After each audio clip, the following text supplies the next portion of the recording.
Okay, thank you, everyone. We are resuming.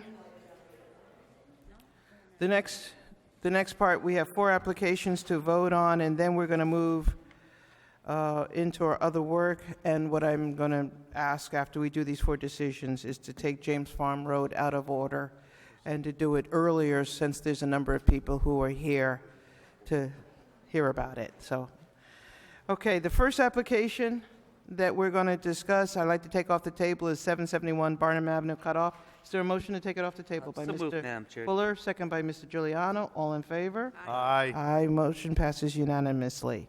Discussion. Is there a motion? It's off the table, so I guess we could discuss. You can discuss. Before I take any sort of motion, I just want to say this is, there's been a lot of comments made about this, and we really have to take a look at the property and look at the situation and look at how this fits into the larger part of the Stratford community. This is a property that's been in environmental disrepair for a long time. It's been a much more intense use than what's proposed right now, and that's been allowed to go into disrepair to a point where it's not just a blight issue, it's an environmental issue and a public health issue. Also, when I'm thinking in terms of economic development, aside from environmental conservation, environmental improvement, generally you want to grow the commercial base as much as you can. That alleviates a lot of pressure on residential taxpayers. The more we could add to the commercial base, the less you could tax residential properties, or the less you would have to streamline local government. It just makes it easier to manage local government when you have a more robust commercial base. I'm also very concerned that this project is being viewed unfavorably because it's a storage facility. And I believe that would be a prejudicial way of looking at this, because it is a permitted use in an MA zone. If we don't want storage facilities, we should have regulations to either keep them out of MA zones or put them in another part of town, or ban them entirely. I think this does fit good economic development. It's not at a welcoming center of the town, as in right off a highway exit. It is tucked away behind a hill. I would like to see some stipulations put in to protect the veterinary hospital, and also to just make sure there's safe access to Barnum Avenue. So those would be the sort of stipulations I would like to discuss and look into. But I don't want to make those stipulations right now until after a discussion, because some might pop up that I haven't thought of before. Fair enough. Mr. Giuliano? Well, as always, Commissioner Fuller ran right with the gauntlet. I'm into the stipulations, and when we get there, if you want, I would start now, or you want to wait till we move on down the road here. No, let's see what the other commissioners feel, and we can start listing that. Ms. Pepin? I agree with Commissioner Fuller. I think that it's not what we ideally want right there, but as the petitioner has said, nothing has come forward. I think it'll be a positive thing for that area to clean up. I agree with Commissioner Fuller on that, some stipulations to protect the veterinarian in that, and I think he also said that there was a problem with water, if I'm not mistaken. So, and I'm sure engineering will take care of all that. I mean, they have to follow certain regulations. Okay, Mr. Hall? You know, for years, that area of Barnum Avenue has not been taken care of. There's a lot of trash over there. There's a lot of flooding over there. And there's contamination going on with the water, the way it's running off. And one of the good things that this proposal brings to the table is it is going to improve what's been there. And what's been there has not been desirable. I know it's a storage facility, but even that's better than what it's been. So as I look at this, it's zoned for light industrial. If we need something to be better there, then we should have did the zoning to fix it so it would attract something that we would have probably preferred. But I'm thinking that right now, with what's going to go on there, it's an improvement to the town. And I just think that it it's been long neglected, and it's finally going to start to get a facelift. Mr. Augustus, any comment? Oh, you can't speak on this one, yeah. Although I can agree with the comments that everyone has brought forward, it has been long neglected, long before us. And I think the town has done a disservice to itself by not including it in some of the revisions that we've done to our regulations beforehand. I still just see a different vision, and I believe that Stratford can do more for the center of our town, that to understand that we are accepting this property and this application largely because there isn't anything else yet, is pretty much the answer that I'm hearing. And I just see more for our town center, the pride and joy of our center. I believe that there is opportunity that if we simply made ourselves marketable and tried, we can do it. I'm not going to go long, but one of my difficult parts of this position is that we are often accustomed to taking what is put before us rather than putting together the vision of what this community wants to see itself as and going out and working towards it. So I understand the roles of each of the commissioners. I'm willing to, let's work on the stipulations as we put a motion forward, and we can vote accordingly. One stipulation I would definitely like to see is a very sightly, attractive outer facade. So it's an attractive, welcoming, warm building. It almost doesn't matter what the use is. If it looks nice, it presents that sort of vibe to the community. So that's one stipulation I would put forward. I would also put forward all the building department and engineering, even though they're going to review that anyways, just to reinforce their position in the zoning approval. With the curb cut and access point, to me, that's the really big defense of the veterinary hospital right there is how people get in and out of that property. So I definitely would like to see the least intrusive relative to the veterinary hospital, but I do not know yet how to frame that as a stipulation. Okay, well, we'll start with that as a working one. Mr. Giuliano, you thought you had a couple more? Yeah, I'd like to, maybe Jay could answer that. On the vet side there is quite the differential between in the front with the driveways and everything. So it doesn't show on any of the architecturals what they're doing there. So I'm just hoping they, make that an easier slope or a small wall. I'm just saying, unless you know. In terms of traffic? No, just In and out, or? the vet's here and the property that we're talking about's down here. How you gonna work that between each other? From it eroding all the time, all right? It doesn't show anything on there. Paved currently. You can't pave the hill when it's like this, when they're both not the same.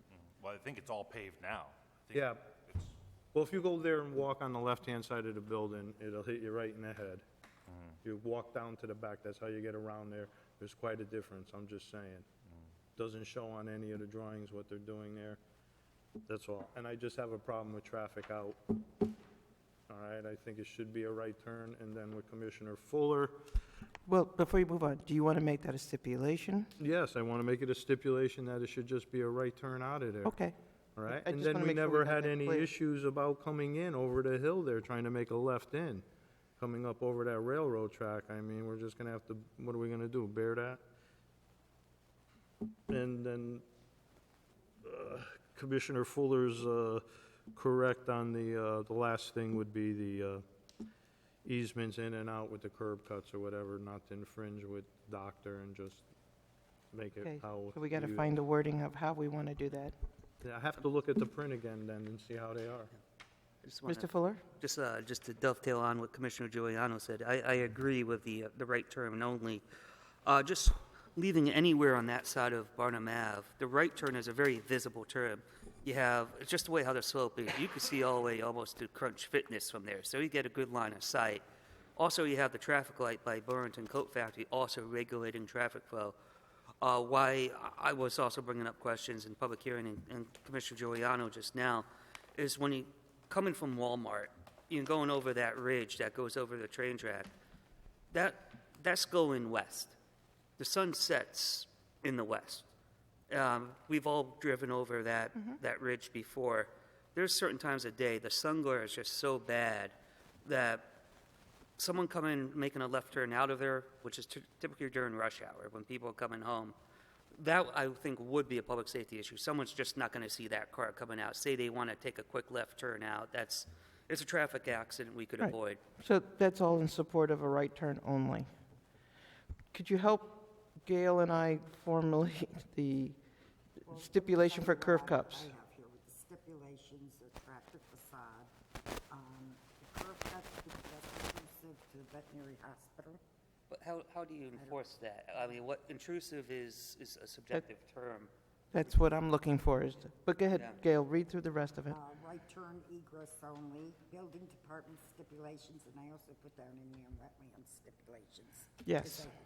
So the one that we're having a little difficulty finding the right language is for the curb cups, not to be intrusive to the animal hospital. Anybody have any suggestions, Mr. Urbanski? Well, just based on my limited knowledge of traffic engineering and, when you're eliminating curb cuts, you're essentially making traffic safer. So I don't necessarily agree with the neighbor's opinion that elimination of curb cuts is actually making it more dangerous. I believe it's actually making it safer. Their engineer who spoke to the traffic concerns essentially said the same thing. So I actually feel more comfortable with the way the curb cuts have been eliminated as proposed than changing it or altering it in any other way. I would agree. I guess the specific to the curb cut would be the placement of the curb cut, where it's situated relative to the veterinary hospital. So I think that's where the stipulation should ultimately, how it should be worded. So the question would be, where would be the safest or path of least resistance? Excuse me, so Jay, you're saying just to keep it the way they engineered it for this Mar properties?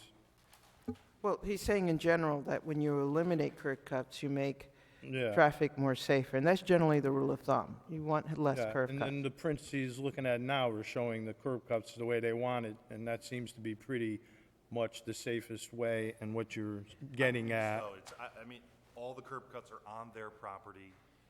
It's not going to affect the approach really in any way other than maybe it's going to make traffic pulling into it actually have to slow down a little bit more and make a safer entry into the property as opposed to when there's curb cuts all over the place, they can kind of come in at traffic speed and it's a lot. Yeah. No, I agree. I would keep it as it is, but Does the veterinarian have right turn only coming out? It's at the very end. Oops, through the chair. Oh, Yeah, by the, by the go-kart, sorry, Madam Chair. And I just have one more, can I make one more point Yes, here on please, this print? please. I looked up the contour lines, so the contour lines where the vet is, and that's like around 8, and the property's at 15. So what I'm getting at is you have Steep. this going on, and the vet's parking is right there. So he's going along the side to the back, and he has quite the steep. I don't know what, it doesn't show on the architecturals, how they're gonna blend this in. Are they gonna put a wall? So I don't know what you want to do with that. Leave it open? I don't know if there's anybody here that could answer that, because I don't see anything on these. That's all. But we've closed that portion of the hearing. Right. You can always open it. We've done, but that's... Are there other stipulations besides the egress? Mr. Paul? Yeah, I think, I agree with my colleagues here on the egress and the right turn only over there. But I also wanted to point out that the veterinarian there, he had a concern with snow removal and where they're going to place the snow. And is there any way we can make some condition about snow removal away from the vet's building so they don't somehow put a a bunch of snow in front of his building. I recall during their testimony that they said that they were going to remove the snow and that there was still ample land way in the back for them to put the snow at that wouldn't interfere with the ecology of the property. Mr. Fuller? And a procedural point too, the zoning commissions in the past and BZA boards in the past have also stipulated snow removal in their approvals. It could be a stipulation. I do remember that it was discussed, and they had said that there was ample property that was still natural that they could Well, pile the let's snow. make it, if we can make it a requirement, I think it'll give us some leverage with making sure they do follow through, and I think the neighbor would be happy that at least we made these conditions appropriate based on how we addressed it. Okay, could you say that again? I don't know if I caught all of what you said. I think if we make these, both the right turn exit with the way the traffic is going to go in and out of there, and also with snow removal being away from the vet's hospital, I think it assures that the proposal has met the concerns that was voiced by the guy that owned the veterinarian. Okay, so the stipulation besides the right turn only would be that any small snow removal has to be away from the veterinary hospital. Am I saying that correctly? Yeah. Okay. Now, curb cuts have come out with stipulations. Well, we're still working on curb cuts. I think, well, no, not curb cuts. Are we talking about egress now? Are we done with curb cuts, or are we just talking about, Egress it's a right turn. so curb cuts are out of the conversation? That's not a stipulation, right? No, we think that We're okay with that. So now we're looking at making sure that there's proper access and egress to the animal facility, animal hospital. And that's not unusual because, you know, when you come out of that Boston Market parking lot, there's a right turn also over there, so it's not unusual. There's a reason for that. I'm agreeing with you. I just want to make sure that we got it properly notated, that's all. So if I repeat it. Yes, Mr. Giuliano? Yeah, just to make it easier, you didn't see anything, so can we just make it so that the stipulation is to make that egress between the two properties in that area palatably suitable, accommodating looking? How about just to make sure that the access to the animal hospital has sufficient access and egress to their property? He has that now, it's just that there's quite the difference in property heights right there, and why would you go through all of this great big building and not show what you're doing there? It's, They're probably putting everything, if there's as much topographical change as you're saying, then they're gonna have to put a retaining wall or yeah. something on And the it don't, side. but it doesn't Protect show anything, so. All right, I got it. You just make it so it's, Yeah, I think with the, Madam Chair. We could make a stipulation, one second, Ms. Fuller. We could make a stipulation, bear with me, folks, that the access to the animal hospital needs to meet the satisfactory approval of the zoning administrator and the town engineer. How's that? And the building officials too. And the They- building officials. Okay? Gail, you want to read back? Are you okay? Mr. Urbanski, got it. Be sure to access to the veterinary hospital is not compromised and that the egress satisfies building and engineering requirements. Okay. All right, so now that we have the stipulations, we need to make a motion to approve. Is somebody willing to make a motion to approve? By Mr. Fuller? Madam Chair, I'll approve of the stipulations as aforementioned. Mr. And Fuller, I'll motion. second. Second by Ms. Peppin with stipulations as With detailed. stipulations as follows. All in favor? aye. And one opposed. Motion passes unanimously. Thank you very much. Okay. I'm the opposition, yes. I'm the holdout. No, I'm sorry, it doesn't pass unanimously. It's 4-1. 4 to 1. Thank you. But it does pass. 4 votes. Okay. The next application is the text amendment. We need a motion to take it off the table. Mr. Make- Giuliano, I'll make it, take. second by text Ms. amendment. Peppin. All in favor? Aye. Passes unanimously. Anybody like to make a motion to approve? Madam Chair, Discussion? I'll make a motion to approve the text amendment with the revisions Per Mr. Flores. per Attorney Floric. Thank you very much. Second by thank you. Second by Mr. Paul. All in favor? Aye. Aye. Aye. Passes unanimously. Thank you very much. Madam Chair, can I make a motion to take 2720 and 2740 Broadbridge Avenue off the table? Motion by Mr. Fuller, second by Ms. Peppin. All in favor? Aye. Aye. Passes unanimously. Thank you. Is anybody willing to make a motion with, I know that there's a stipulation at least on the fence. We're just, Yeah, I think this is a good petition. This is the sort of stuff you want to see come before the zoning commission. But I think we should definitely reinforce that the integrity of the fence is consistent throughout the property. It seems to be already good at the current ABC facility. It's when they acquire that rundown house, it's just to make sure the fence is. Why don't we just be specific and say we'd like to see the fence extended Yeah. to the new property as part of this application? Yeah, I'll make the stipulation that the fence is consistent with the acquisition of the new property. I'll for second that. safety and security. For safety and security, yes. Is there any other stipulations that anyone would like to add? Ones that the BZA made. Oh, the stipulations that the applicant must be compliant with the recommendations per the BZA approval. That might already be, that might be a redundancy because it's already approved by BZA with those stipulations.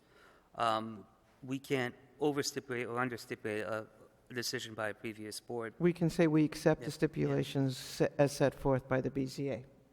Well, we'll accept them, though they have to follow them anyways. They have to follow many out. Anything else? Do we have the right to, during construction, to make sure safety and all that? I think that's a requirement of the building inspector anyhow. Okay. Okay, anything else? Mr. Hibansky? Just that all comments from the town engineer be strictly followed. All comments from the town engineer be And I'll strictly accept followed. the additional stipulation that town engineering's comments be strictly accepted and enforced. Thank you. A second by friendly amendment? Yes? By Ms. Peppin? Accepted by Ms. Peppin. Anything else? Okay, let's call it to a vote. All in favor? No, Ms. Peppin seconded. Oh, did you? Oh, Yes, she did. Okay. All in favor? Aye. Aye. Aye. Passes unanimously. No one's opposed. Thank you very much. And the last application, 570 Success Avenue. Anybody want to get into the minutes? Motion to take 57 Success Avenue off the table. By Mr. Fuller, second by Ms. Peppin. All in favor? Aye. Aye. Passes unanimously. Since we already made a waiver for the certified mailings, I think this would be a new business to have in town. Stratford's becoming a bit of a branding itself of ice cream, and we've seen many of them, and thankfully, hopefully the weather gets warmer so we can enjoy some of that ice cream. I'll make a motion to approve this with the standard health department review and stipulations. Motion by Mr. Fuller, second by Ms. Peppin. Any other questions or comments? Mr. Paul, Mr. Giuliano? I agree. I think this is an outstanding opportunity for enhancement of that area, and having an ice cream parlor near the Success community is a tremendous enhancement. So my best wishes to him. All in favor? Aye. Aye. Passes unanimously. Thank you very much. Okay. At this point of the agenda, I'd like to approve a motion to take, let me read out of sediment and erosion control applications, 795 James Farm Road, out of order. May I have a motion to accept that? I By make Ms. a Peppin, second by Mr. Giuliano. All in favor? Aye. Aye. At this point, I need to recuse myself due to the fact that I have a working relationship with the applicant, and I'm going to turn this meeting over to Linda Peppin, our vice chairman.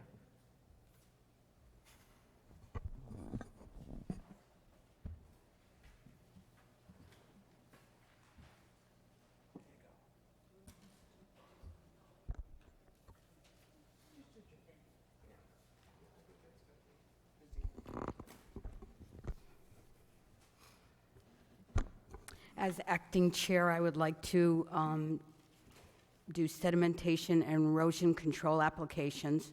795 James Farm Road. Applicant wants to bring in 35,000 cubic yards of fill.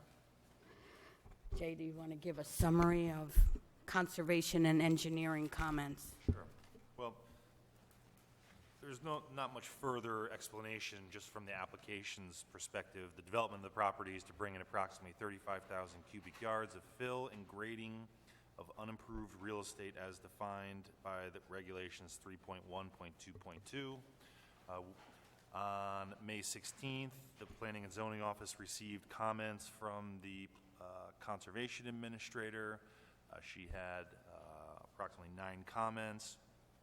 Many of her concerns had to do with there being a lack of a complete stormwater management plan in place, and a recommendation that the 50 and 100-year storms be evaluated in the application.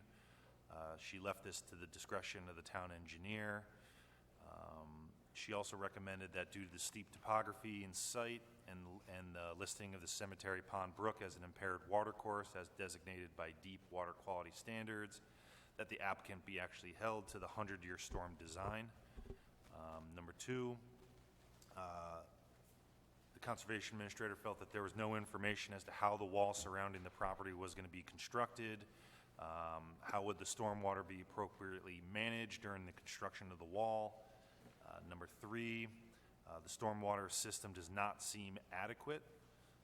Number 4, the parent material in the vicinity of the proposed retention area. Her concern that is if there is rock or ledge, that it would not serve as an adequate infiltrator for stormwater runoff.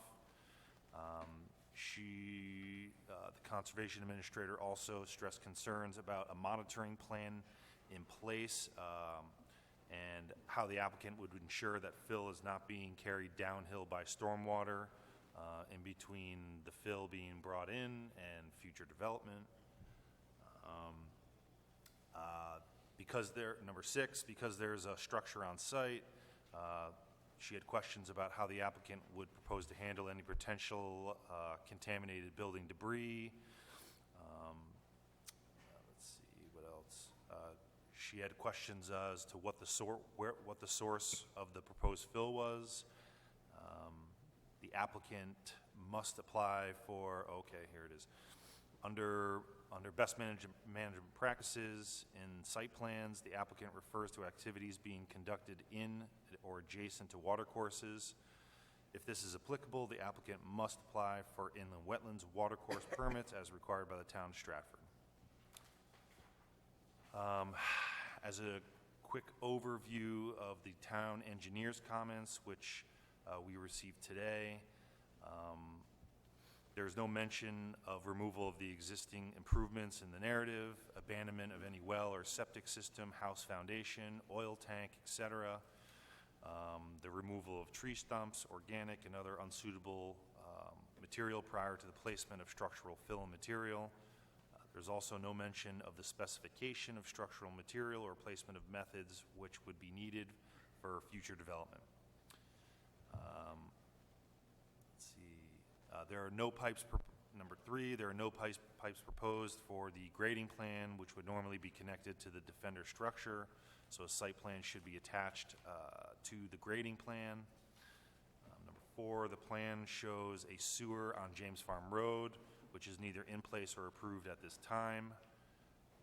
There are no details or dimensions of the trench, nor will it be protected by from erosion, except for a hay bale, check dams periodically placed. So the engineer basically felt that there was a deficiency in the design.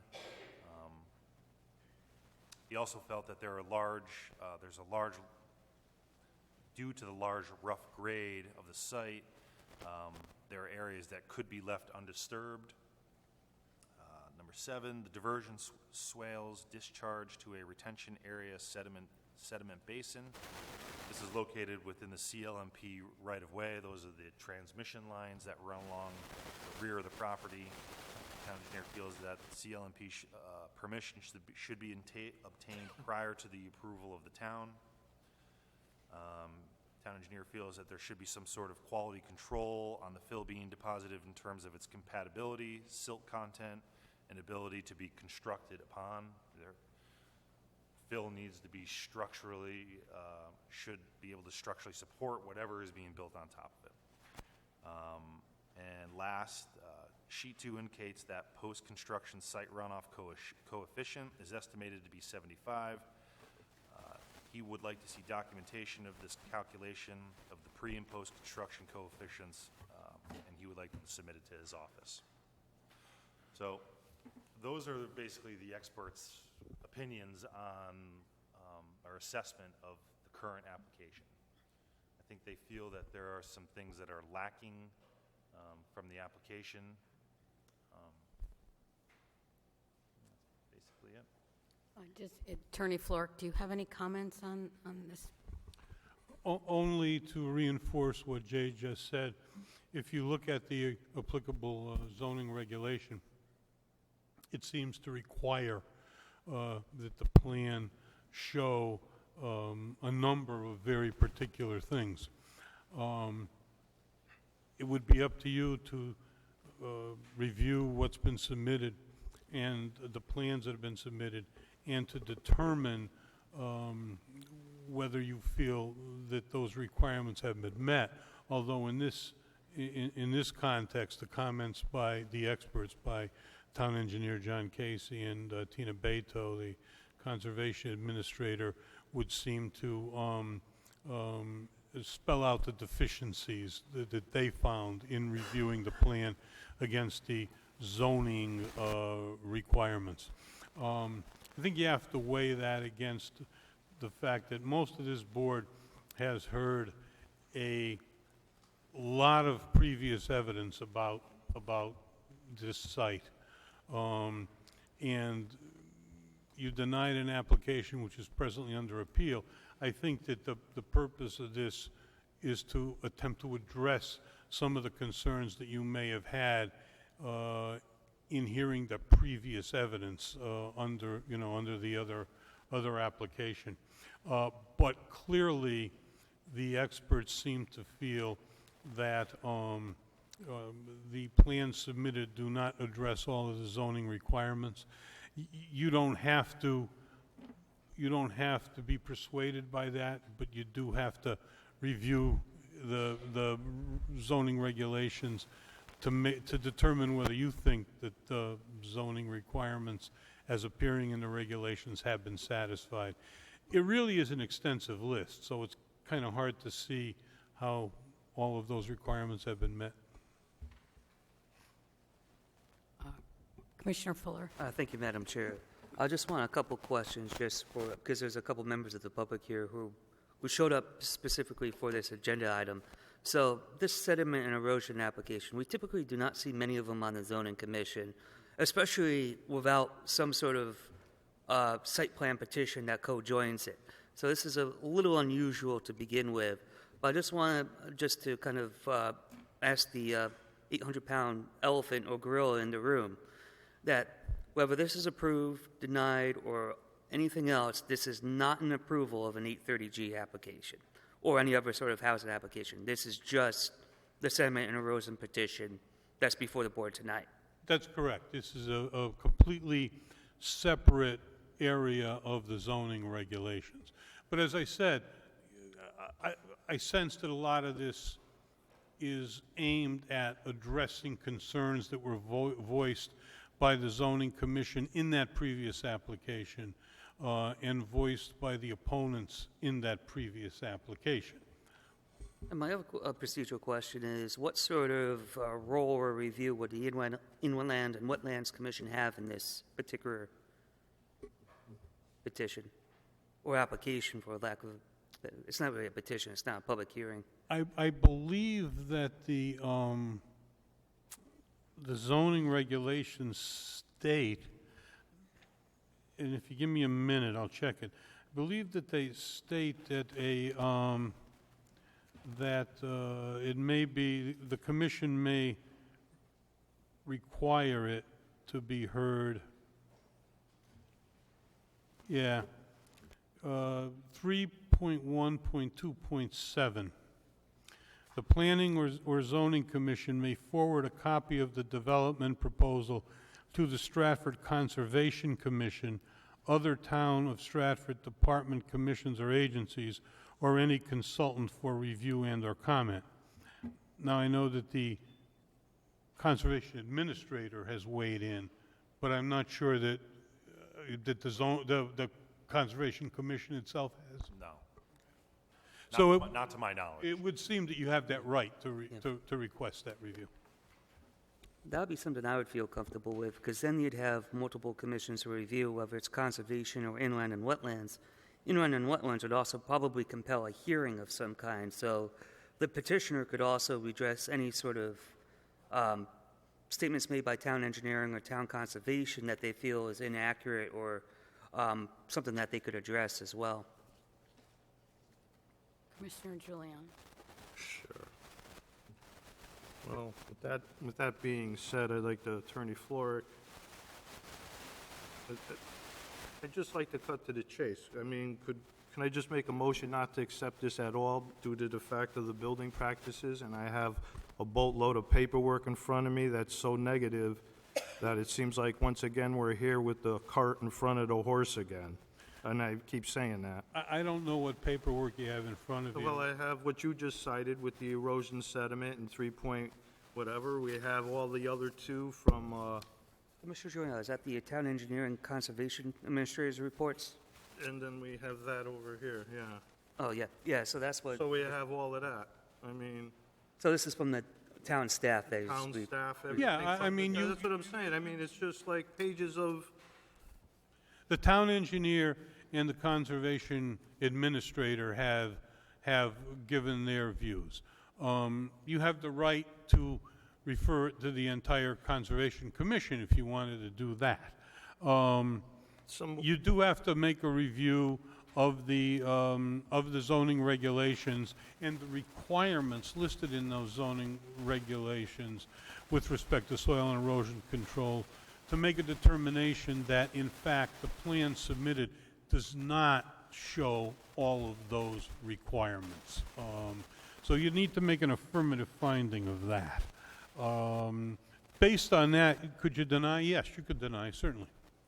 I think for a process of due process, I think it would be best for some sort of referral to conservation and/or inland and wetlands, because they deal with a lot more of the ecological environmental oversight, which may help us in our determination of a sediment and erosion petition. Administrator. Also, I feel remiss if we deny a petitioner without them having a right to redress any sort of document. I also think we'd be encroaching upon their right to due process. And this review process by conservation and/or inland and wetlands or another department we feel would be that would be appropriate for review may offer the opportunity for all sides to be heard. So would the proper avenue for the commission be to table the administrative item here and refer to inland wetlands, or would it be to deny the current application and refer it to inland wetlands? Well, they can table or they can deny, but it's not inland wetlands, it's Conservation Commission. I'm sorry. Conservation Commission. Yes. Madam Chair, Yes. I mean, there's a lot of conditions here that are coming in. I make a motion that we deny it and refer it back to the conservation for the client to act on all those conditions that have been cited. I'm going to second that. We made a motion, So would the seconded to bring it back to let them go over all of these conditions. It's So to Wait, refer I'm to a little the confused. Conservation Commission because the plan does not satisfy section 3.12 of the zoning regulations per Conservation Administrator's comments and the town And, engineer's comments. So is this a denial and a referral? That seems to be what the motion is. Could you do that? Well, I Well, don't, if you deny it, you deny it. If you're referring it, you're seeking information. yeah, I understand the dichotomy. listen, if you deny it, you deny it. I think you're absolutely right, Commissioner Fuller. If you table and refer for further information, that would be a more proper procedure if that's what you wanted. But if you want to deny, based on the fact that the plan does not meet the zoning requirements in the applicable zoning regulation, I think that based on the comments of Tina Beto, John Casey, and your own review of those zoning regulations in accordance with the plan, I think that there's ample, support for your denial if you wanted to act that way. So do you want to take that motion back, and I'll take my second back, and do you want to just deny it all the way, or? No, I don't want to. Commissioner Fuller, I mean, if you deny it and you send it to referral, then they can maybe straighten out through some of this and then bring it back. But he has a point. Once you deny it, That's it's it. gone. Yeah. So, Also, conversely, if we find that this is a negatively impacting petition, it may even be further corroborated by the Conservation Commission as well. It's due process not just for the petitioner, it's due process for other town experts as well. or your denial could cause the applicant to look at the zoning regulations and present a revised plan which they think met the requirements of the zoning regulation, at which point in time, if you're still not convinced, you do have the right to refer it to Conservation Commission at that time. And if we do deny it tonight, we should cite some sort of justification within the zoning codes as to why we're denying it. Right, but I thought that that was what Mr. Urbanski had mentioned when he said that the basis for the denial was it did not meet the requirements specified in the soil and erosion section of the zoning regulation. 3.1.2. So that would be That would be the the thing. backbone of the I denial. would have to take my motion back, and then Mr. Paul would have to regroup on just the denial, because I think we did a denial with a referral that we shouldn't do. To deny and refer to the. Yeah, we don't want to do that, so. It really comes down to two schools of thought. Yeah. Do you want to seek more information, So or do you want to? the Administrator Herbansky said, Maybe Let me we- just, I'm sorry, let me just bring up one point. If you refer to the Conservation Commission, your notion, I think, would be to have them straighten out the plan there. I'm not sure that all of the requirements listed in the zoning regulation are applicable to consideration by the Conservation Commission. So I'm not sure that if you get it back, I'm not sure that you'll still feel that the requirements have not been completely met. because the engineering part of it is Correct. not complete either. Correct. I think Okay, so I'm going to take back that motion then, because what I'm hearing is that if it goes to conservation and they work out all those components, we may still have issues within the zoning regulations that we still need to deal with. Based on Town Engineer John Town Casey's engineer. comments, Right. which address issues other than seemingly environmental or conservation issues. Okay. So we could table it and then, Yeah, so we'll need a motion of some kind. So we're back to square one. I think the motion has to be either to table and refer to conservation for their input. conservation and engineering, or you, Well, you already have engineering, a Conservation Commission. Table and refer to Conservation Commission for their input, or if you don't feel the requirements are met, simply deny it. And if you don't feel the requirements have been met, the applicant can revise them, come back, and that point, you could refer it to the Conservation Commission for their input. All right. So you don't lose the opportunity to do that. I think that might be the way to go. I'm going to make the motion that we deny it with all of these 3.1.2 with the sediment control and the engineer and Christina's, That the plan does not satisfy. plan doesn't. 3.12 per the conservation administrator and town engineer comments. Yeah, and I'll second Commissioner Giuliano's motion to deny based on Section 3.1.2, if I'm not mistaken, the sediment and erosion part of our zoning regulations, especially in reference to the town engineer's report. There's still some information that maybe a future sediment and erosion petition might require some sort of conservation review, but we're not at that point yet. Yeah. Okay. Can I have a vote? All in favor? Aye. Aye. Aye. Any opposed? No. 4-0. Make adjournment. Wait, point of order. Since Mr. Augustus would be voting specifically on the sediment and erosion plan, I believe he would be entitled to a vote. Then I vote yes. 5-0.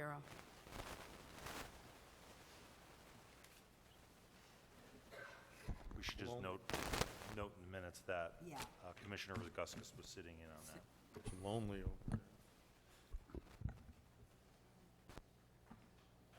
Motion to take a quick recess to,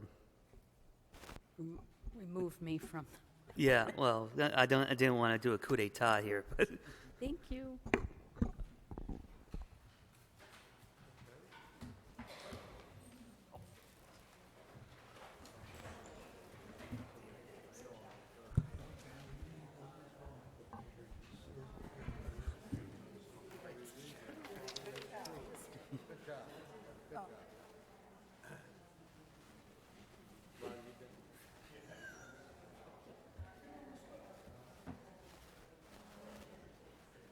Okay, we have a guest here. Mr. Floric, I think somebody's trying to catch your attention.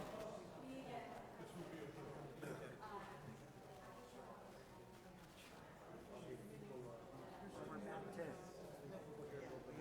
the approval of minutes.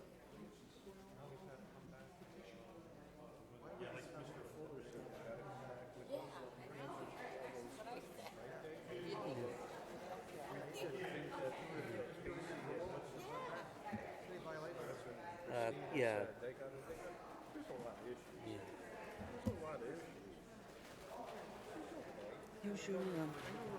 Usually when you get these hopefully sediment and erosion. Folks, thank you, everyone. Could I ask your indulgence? We still have a meeting to proceed with, so if you could quiet just a little bit, I appreciate it very, very much. Thank you. Have a good night, everyone. Okay, we're going to proceed with the approval of minutes from May 9th, 2017. Do I have a motion to approve? I make a motion. By Ms. approve the Peppin, minutes. second by Mr. Paul. Thank you. All in favor? Aye. Aye. Motion passes unanimously.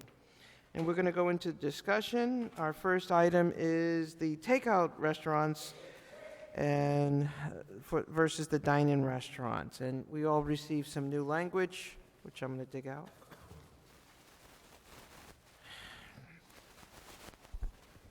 Mr. Hibansky, you want to talk to it a little bit? Sure, I'm sure you've all had a chance to read it, so I won't read over the whole thing, but it basically is establishing a definition for a traditional sit-down restaurant to differentiate between that and a takeout restaurant. That way, we are not spending too much time with ice cream shops and smaller businesses that are traditionally over-the-counter applications in almost every other town. It still gives you the right to review the traditional sit-down restaurant. If any takeout decided they wanted to try to do liquor, that would obviously trigger a full special case application. But they also wouldn't meet the definition of takeout restaurant. So there aren't any concerns about that. I think it's ultimately to make it a little bit easier for some of the smaller businesses that traditionally go in over the counter and prevent them from having to get surveys or go to public hearings and pay those type of fees. So. you want to start with questions before because I had a couple, but Mr. Fuller, you want to go first? So I think the real crux of this text amendment would be defining the difference between takeout and dine-in. Jay, can you explain like how you went about separating the two? Is there like seating arrangements, certain sort of size, or? Sure. Well, the threshold is currently, we have it at 10 seats. So anything 10 seats or greater would be a restaurant, a full restaurant. And when you look at regulations from most towns, it's a takeout restaurant is anywhere from 4 seats to 12 seats. We kind of try to hit it right in the middle, somewhere around 9 seats or less would be a takeout. A small coffee shop, some pizza place or something like that. And then once you get 10 or more, then those type of establishments can start applying for a liquor license. They're a full sit-down restaurant. It requires a special case application. So if I open up, Dave Fuller's wonderful German deli. Enjoy a sauerbraten if you can. And it's only 8 seats. I can't then get a liquor permit because it's only 8 seats. It does not meet the definition of a restaurant. So no liters of Hofbrau swinging around. Not without some sort of special exemption. Yeah, some quasi reworking of a liquor permit. Right. Okay, that's the big question I had for that. The other question is, what defines a seat? Is it, say I just have a countertop that people could lean on, but there's no place to actually physically sit down. Is that anywhere calculated or defined as a seat? Like Donut Crazy, for example, current location, not the one we approved on the other end of the property. They have a couple like just tabletops where you could put your coffee and donut on and read a newspaper, but there's no seats. So does that count towards the end of seating numbers? I don't know what the technical language is with the Department of Consumer Protection, who I think is the one who actually enforces restaurant liquor laws, restaurant definitions, because they have their own definition, which we basically tried to mirror, but I'm not sure exactly how they count that. I mean, I wouldn't count it unless it had a seat. I mean, just Place you could logical physically thinking, if you put had a your tuchus down and. Yeah, I mean, someone could potentially come in with a 5,000 square foot place and not have one seat in there. What the advantage to that would be, I'm not sure of, but This Fenway I wouldn't Park. consider it a seat if there's not somewhere to sit down. I have one more question. I'll yield the floor to you. My other question would be, say we define 10 as the threshold number. So would 10 then count in takeout, or would 10 and above, like where does 10 fall? The number 10 is, I have exactly 10 seats. 10 or greater is a restaurant. Okay, so once I hit 9 or 10, less. then it's in the restaurant classification. Okay, 9 or thank- less would be vacant. But you try to think of what like the ice cream shop is a perfect example. That's what I was just know, going to say. I think 9 seats. I think some people might even say that 9 is a little too less. I mean, you'll see some towns they do 12. So, I know an ice cream shop that I grew up going to. It probably had 12, 15. Maybe had 15 small little tables for people to sit at, and I wouldn't consider that a restaurant. But we thought that at least starting off at 9 was a good place to start. You got to start somewhere. But doesn't the restroom come into a position on this with the health department? Because, I think it's well, you just said the ice cream shop, and that was one of my big things. I wanted some tables in there, and we couldn't because of those 2 reasons.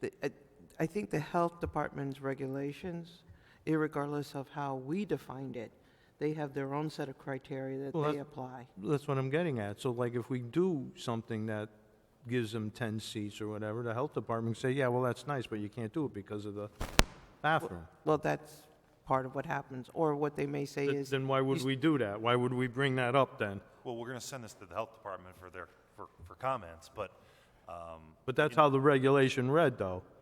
that That what? they don't have the proper facilities for having the seats.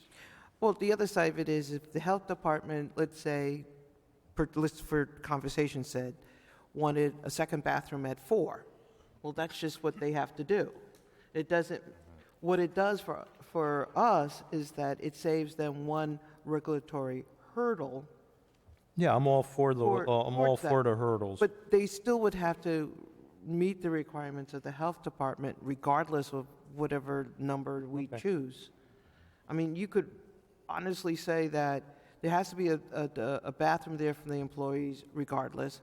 And the health department could say, when you hit 5 capacity, you have to have one for the patrons. That has nothing to do with us. So it could be any number we want, and they may even have a larger number. What I really want to do is to draw your attention to is on the back side of this page, where Mr. Bansky has laid out 2 approaches to how to address this new definition of dine-in restaurant. I'm sorry, takeout restaurant.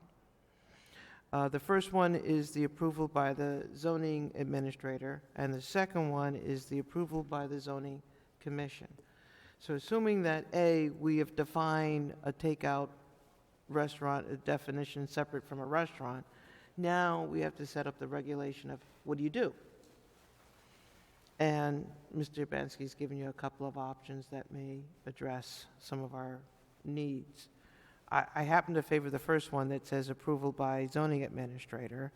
The only caveat that I would see here, and I think this is for any regulation, is that the zoning administrator has in their purview the option of bringing it forward to the commission if he or she feels it's necessary.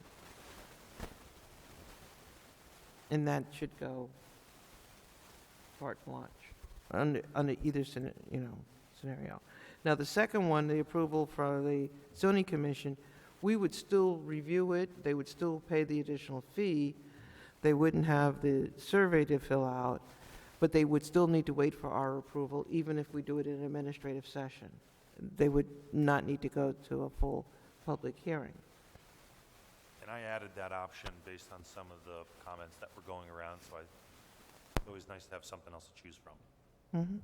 You've had an example of a couple of applications, happens to be both ice cream shops, coincidentally, that came before us that you can think back to as to whether or not you would have felt comfortable if it went through the zoning administrator and made the approval, or if you felt more that it still needed to come before the zoning commission. Well, I also see something here. Bullet point 1 is like option A, and bullet point 2 is option B. That's correct. But if you go with option A, and say the zoning administrator feels that it would be appropriate for the commission to review it, I think it should default into B at that point, where it's an administrative review as opposed to the full-blown hearing with surveys. I think that part should be automatic. Whatever the commission reviews should be at the administrative level. That saves a lot of expense and overhead for a petitioner. They're just presenting to the board as opposed to the whole gambit of surveys and public hearings. It's just an application at that point. It's not legal Yeah. notices and certified Right. mailings. I can agree with that. Question is, how much do we want to delegate away from an elected board? That's always the question that we have before us. Given the things that I feel that require a sitting commission to do, I personally have always leaned towards putting our efforts into those projects like the ones you've just heard that require our attention. Those that are in existing spaces with basically almost the same use without changes in footprints, without changes in demographics, to me would be burdensome just to have another layer of review for us to ask the questions that the zoning administrator would have asked as well. I'd like to think of ourselves that we protect the public for those cases where it's outside of the norm and outside of the traditional operation of business. But that's a philosophical approach. Everyone has their own opinion. Mr. Paul? Anything to do with streamlining a process and saving some cost to the small mom and pop store, it's not a bad idea. Why can't we maybe do a combination where we did with the previous modification? That is, we give the zoning administrator the first crack at it, and he approves it, and then if there's something that looks like he needs to run it by the commission, then he can make that call and let it come before us then. Well, that's what we just suggested. That was one of the suggestions. Mr. Fuller even took that a little further, and he said, the second bullet point, if the zoning administrator does choose to bring it before the commission, then he can move to option B, which is where it comes forward in administrative review as opposed to a full Yeah. hearing. Yeah, I agree with Commissioner I Fuller. on thought that. it was a good idea, too. Mr. Fuller? Yeah, and this, to go to Attorney Forrick's suggestion with the previous text amendment that we just codified, to have just a general list of standards to go by, not to get into the nitty-gritty details, but kind of the, Standard text things to look basin at. of what should be reviewed in this sort of, Yeah, we process. probably use the same language. Mr. Floric, do you want to comment?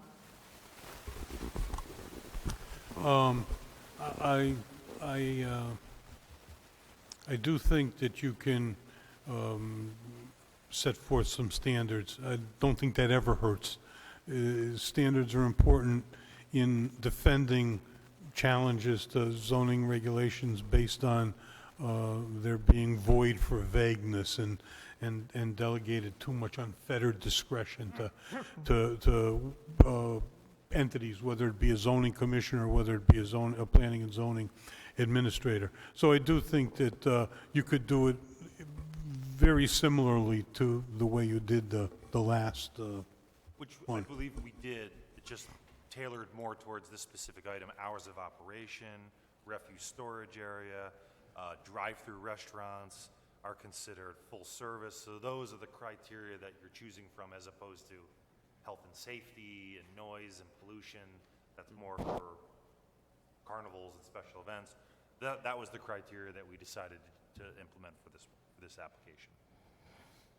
Mr. Fuller, does that satisfy your question? I'm just wondering if there's any major Well, don't forget, principle that we're looking at here that should also be included in those 3 sub-bullet points. this would also, let me see. This also still goes before the other departments for review, so don't forget, public Yeah. safety has to sign off on it, engineering, everybody else still signs off on it on its respective areas. Well, we'll send it to them. We'll send it to them. Yeah, we'll send it to I them. have another They question. have a choice to sign off on it. Is there a difference between drive-in and drive-through? Or are they indistinguishable? There are 2 different things. A drive-in restaurant and a drive-through restaurant are considered a restaurant, not a takeout. Like establishment. Sonic Restaurant is a drive-in. I know that. Yeah. So a McDonald's with a drive-through Is a restaurant. is a restaurant. And also, Basically, you could have 1 seat in a drive-through and you're a restaurant. So the drive-through component triggers this special case. Yeah, but his question was drive-in versus drive-through. Is there a real difference? And yes, there is some differences in terms of certain restaurants define themselves as a drive-in where they bring food to you. And I only know this because I've gone to Sonic. And their platform, their business model is they bring food out to you while you sit in your car. And I wasn't even thinking about that when I wrote drive-in. Drive-in, I interpret drive-in based on some definitions that we looked at as just your regular Drive-in movie? restaurant where you drive and park in the parking lot and go walk inside and sit down and eat. well, most drive-throughs are corporate, so they have by corporate policy, they have minimum seating. Oh, yeah. Always triggers more than 10 seats. Yeah. So can, Any you questions, said- any comment? I'd like to make a motion, though, to approve something here. Okay, I just want to check to see if anybody else has any, Mr. Oops, Roguska? sorry. Anybody have any thoughts, comments? You good? So this is to put it to review. No, and everything. this one, I think you can. You can comment as far as, because this is a regulatory. Do you have a comment? I would just have a question as far as seating. Is it just indoor seating, or does that count outdoor seating too? Well, you'd have to go for an outdoor seating, that Permit. requires, We just did that last time. that requires a administrative approval from the zoning commission. Okay. That's all. Good. I think I we think so. should say total seating, because say we have a takeout, and this policy goes through whether we go with option A or option B eventually, and there's 8 seats inside, and then it comes before the commission, and we say 10's the cutoff, but we approve another 8 outside. Would that then, 16 total seats, become a restaurant? I think we might be overthinking that, but yeah. Well, it's 16 Yeah, seats. It's more. Yeah. It's more than 9. It's a restaurant. All right, sounds good. So, but we that's the way should I say would- total seats. And going back to Mr. Roguska's question, we did discuss changing the zoning regulations for outdoor seating to make that more reasonable as well. And we talked about that the Careful last about time. Yes, that. we Talked did. about it, but we didn't do it. We didn't do it? Oh, we got to get to that. Okay, let's stick with this for the moment. I thought we, Mr. Giuliano, do you want to we make? didn't do anything with the outdoor? I thought we did too, but we'll come back to that.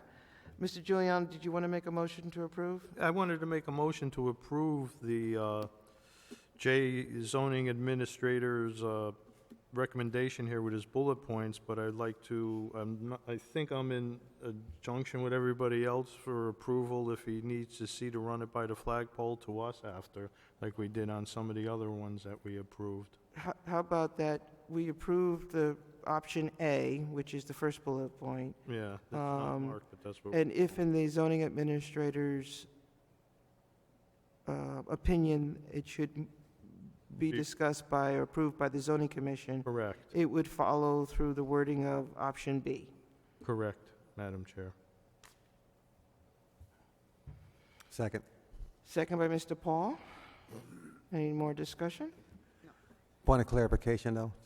This is 10, up to 9 seating, including indoor and outdoor combined. Correct. Okay. And this is not the approval of it. This is just giving me the authorization to Right. prepare an application. Right. Formal application comes back to you all, goes to the planning commission, they refer it back to you. Gotcha. Can I offer a friendly amendment? Mr. Fuller, yes. Yeah, I'd like to be specific. I would like the word total seating, whether we want it to be 10 or 12, whatever the number might be. This way, we don't get into that situation where outdoor seating is this, indoor seating is that, a non-stool is this, a chair is that, a bench is this. You know, I think we should just have total seats, be very clear, and It is in the definitions. perfect. All this comes along with, if you look on the first page, we're adding a restaurant definition. And We're a adding a restaurant takeout definition. Yep. As well as the section, we'll add in the section with the criteria. Right. So those definitions should differentiate the total, that seat threshold, I think, that you're looking for. Okay. Okay? then I draw the friendly. Okay. Let me bring it to a vote. All in favor? Aye. Aye. Aye. Anybody oppose? Motion passes unanimously. Thank you very much.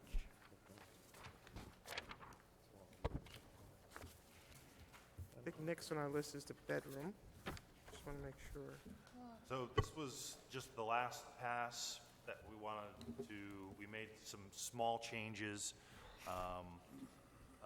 Basically, and I think not everybody had, since we had sent this out maybe a month or two prior, not everybody had it, so we wanted to send it back out to everybody.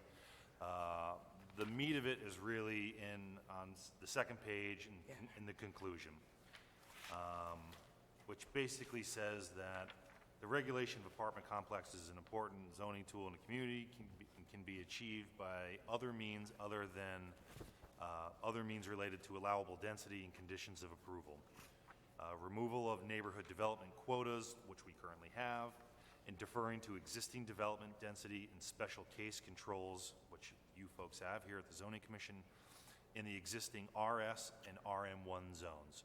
So that's the major change. So we originally were discussing only allowing residential apartment applications for RS4 and RM1. As we looked at it further, we realized that residential apartments are allowed in every residential zone currently. And if we retracted that, we would actually be creating a lot of non-conforming properties. So the simple solution is just to say, it's still allowed in every zone, it's still permitted subject to a special case approval in all residential zones. So we just wanted to clear it up so that we weren't going to create any other financial problems for people with, lending problems with banks or anything like that.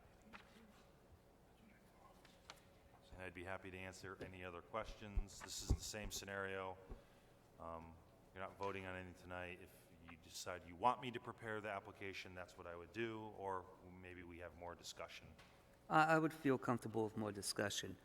This is a big change in residential housing regulations in the town of Stratford, and it's something I think that more boards and task force should be involved with. The way how I read this, we're striking a lot of the bedroom equivalencies. We're just taking them out of the book. You're striking the what? I couldn't hear. Bedroom equivalencies, right? The 3.5 units for RS1s, 4.0s for RS2s, so on and so forth. If you look to the next page, that's just for, Yeah, I'm on 533. correct.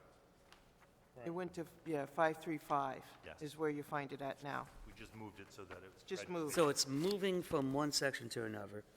Okay, well, that's good. So instead of it being under parking requirements, it's now under density where it belongs. Okay, that's good. Why the thought process to eliminate the neighborhood designations? Because there would no longer be equivalents designated to each neighborhood. That's the way it's set up now. There were a total of 604.5 units divvied up for the whole town. And each neighborhood... Got an equal amount of... Not exactly. There's just 600 total, and there are 13 neighborhoods. So each neighborhood got an allocation of 100 bedrooms. And as soon as, even if not every neighborhood got their 100 bedrooms used up, If you hit the once that 650 604.5 are gone, like, I think, I can't remember exactly, there was one or two neighborhoods that still had their original 100 equivalents. No apartments were ever developed there. They were all just taken in other neighborhoods. So that's why we got rid of the neighborhood So designation. the bigger question, are we eliminating a cap on density? No, because we still have a cap in the first section of it, under recommendations of impact, not to exceed 100 in any one neighborhood. And we actually do have a regulated by a townwide cap of 604.5 So equivalent. if a neighborhood or if the town hits Okay. either of those caps, the 100 and the 640, you can't exceed that without some sort of variance or some sort of waiver somewhere? No, the cap is gone. Okay, That's the whole purpose of this, is to remove the cap. remove the cap. Why in God's green earth would we do that? Look at the type of residential apartment complexes that we get. If we want to continue to see 116 units at James Farm Road, then we would keep this in place. They could and that's still the type do of that development. with or without this. They're going under a state regulation called 830G, which throws all the Stratford zoning regulation or Milford Why- or wherever Mi- out of the book. Mr. Fuller, why would you want to keep the caps? You want to just put an arbitrary number there and just come back to it every time, or what's your thinking? Well, we've seen this with every petition, we see it with TOD, we see it with zoning regulations that predated TOD. Why are people disgruntled about TOD? Housing density. And that's just contained within a half-mile radius of the train station, and not every property in that area can withhold housing. This opens up to all the residential zones in town where we're allowing more and more housing, density housing, even if it's not extreme density housing, it is higher density housing. What's already allowed. Say you could now have all of a sudden a neighborhood could all of a sudden go from single family to having 4 apartment, 4 apartment, 5 apartment, 6 apartment, 7 apartment, 8 apartments, until it triggers, and if we remove the cap, it's going to increase the density. That changes the character of a neighborhood. For better or for worse, that's something we should very much take our time and really deliberate on. People buy single-family homes for a reason. They want that suburban lifestyle, and they are the primary taxpayers of this community, or any community, not just Stratford, but any community, and not just in Connecticut. That's something we really need to really focus on. The single-family units, with the exception of in-law and accessory apartments, because they really are single families, designated as single families, but with a family member living in, something with a kitchen and a bathroom and everything. That's something we really have to tread lightly on. That's why I'm a big believer in caps. You have to set an upward limit, because if you don't, they could just build away, acquire properties, and just kind of encircle a whole neighborhood and change fundamentally the character of a neighborhood. Well, we still have to approve it. Yeah, but you're going down a road where they could cite previous cases and precedents. Even if it's a special case, the zoning commission 5 years down the road could approve 10 units at Lot A. Lot C, D, E, and F are right next to Lot A. Well, then the next petition comes in at 12 units. It gets denied by that commission. That goes to court saying, well, it doesn't fit in with the neighborhood. Well, they just approved the 10 units, so you're leading the commission down a road by not really setting us. That's why I like to have caps. Maybe caps could be thought of in a different way, maybe percentage as opposed to a hard number. That might be the way to approach it, but you have to have a maximum. Let me give Mr. Urbanski a chance to respond. I just wanted to respond to that, and that makes sense. And trust me, I understood that there's going to be opposition to people like the cap. Unfortunately, it's producing development that you don't necessarily want. Perfect example, on Ferry Boulevard, I did an initial review for someone who wanted to put in 9 apartments with mixed use. They couldn't do it because there's a cap, so they are going for an affordable housing project because they can't do 9. So now they're going to go for 30. So it's without giving them another alternative, the cap almost forces the hand for them to intensify their development. Now, we haven't increased the density at all. All the densities have stayed exactly the same. And there's still the special case approval, and whether or not something harmoniously fits in any neighborhood. Your RS1s, which are all in North Stratford, someone could still do the same type of development under what we have today, if there were equivalents. But there aren't, so their option. So let's say, for argument's sake, we came up with an arbitrary number, and we said we're going to add 1,000 units to our bedroom equivalency. Just pick a number, okay? That means that right now, if we do put a cap on it, we could use 1,000 equivalents all over town in any residential neighborhood, correct? The good side of that is that they couldn't go, at some point along the way, they're going to run out of 1,000 units, and they'll have to come back and do something else. What's the downside if we pick if we put a 1,000 bedroom cap on it? What would be the downside of it? The same thing that happened when we instituted this. They called it the Stratford Gold Rush, and all of Lordship, every single equivalent went in 2 months. And as soon as they all went, That's where you were doing. That's why you saw the stifling of apartment development in Stratford. So people Good or would. bad, whether you like it or not. So the human behavior of this would be that if we put a cap out there, everybody's going to want to eat up those caps because once they're gone, they're gone. And that would push them to put in more denser housing than we normally would have expected. Someone's going with dense housing, they're going with dense housing. Yeah. Regardless, it's a state regulation. Madam Chair, Yes, Mr. Paul? I happen to agree with Commissioner Fuller with what he's saying. The intent was, I guess, to address we're trying to do more density. But the reality is that we want more density near Metro North so we can increase the ridership. We don't want to push for density all over the town. Because like Commissioner Fuller was saying, there's a lot of people that don't want to change the aesthetics of their neighborhood.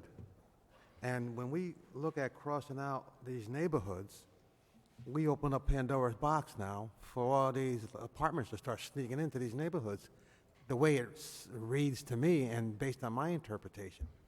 So you're going to have to do something with the wording that's going to convince me otherwise. Because I think the trend is going to be, we're going to be creeping into all these neighborhoods with these 4-unit, 8-unit homes into families, and it's going to be a misfit. So I'm concerned about that change. Because again, my intent, what I heard initially was that we're trying to do more density. We're not trying to do more density in the whole town. We're trying to do more density where we're going to increase ridership on Metro North, and we should stay within a half-a-mile radius. Well, And that's my concern, that we're outside of that radius now. That wasn't my understanding, that it was about TOD or a half-mile radius. It was about the only options now that any developer has to have housing is to use those provisions which are exempt from the 5.3. And I am aware of that particular example of someone who really only wants a small housing unit, but because there's no units available, they have to do a 830G and go for the max. Have to. Well, Tell them. it's the only option that provides an exception for housing units. There are no housing units available. They could go TOD, they could go somewhere else, they could go to another zone that allows more density. Well, they'd have to go with an application that allows an exemption for the housing units. If there's no exemption, and then we may not get the particular type of exemption. Yes, they may go TOD, they could go OPD. Madam Chair, I guess I thought that our legislature was working on getting Stony Brook Gardens and Success Gardens to be approved so that it moves us into that 9-10% number we need to be at for affordable housing. I can give you an I was gonna update on- suggest, why don't we wait for that to I can play out? give you an update. At this point, it's not moving forward. You can talk to some of the people who have been trying to work it through, but it's met serious opposition, and it looks like it's unlikely to move forward. It's probably the better part of the legislation is against it. Can So we it's wait very for- much unlikely. Can we wait for a definitive on that before we make any changes that's We gonna- probably won't know the answer for that for about a year or so, because it's stuck in committee. It is stuck in committee.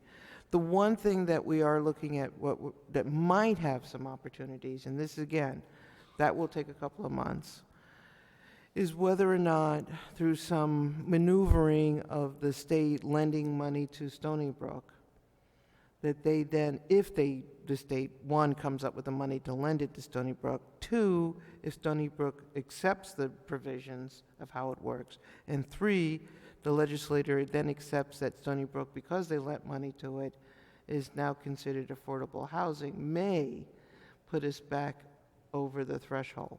But those are three big asks and stretch in a town, in a state that doesn't have any money to give. So, in other words, if we don't correct it ourselves, we can't rely on the state at this point to correct it. And one more question.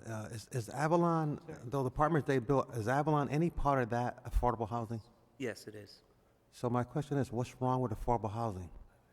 No, If it looks like Avalon, what's wrong with it? the one up north of the Merritt. Well, depending on the neighborhood that you're in, there was quite a bit of opposition to Avalon, and spent in the density, and the threat of Ferry Boulevard going affordable housing has upset a number of people. So I think there is quite a bit of opposition to it.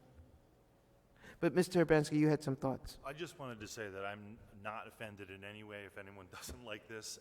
It's my job to present what I think is the most sound planning approach to the zoning regulations. I've run this by multiple planning professionals who've got 25 years experience. It's my duty to bring to you what I think is the best solution for the town. I think currently what we have is much more unstable.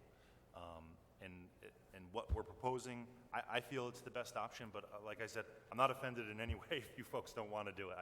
That's my duty is to present what I think. One more question, though. If if your proposal was allowed to be changed, and a community like Lordship had some land available where they could sneak in 4 to 6 units,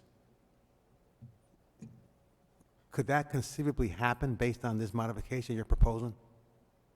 Can you say it one more time? There's, A community like Lordship, I'm throwing that out because that's in my district, would the possibility of a developer finding enough land to build a 4-unit apartment be doable and compliant with the zoning regulations as you're proposing? yes.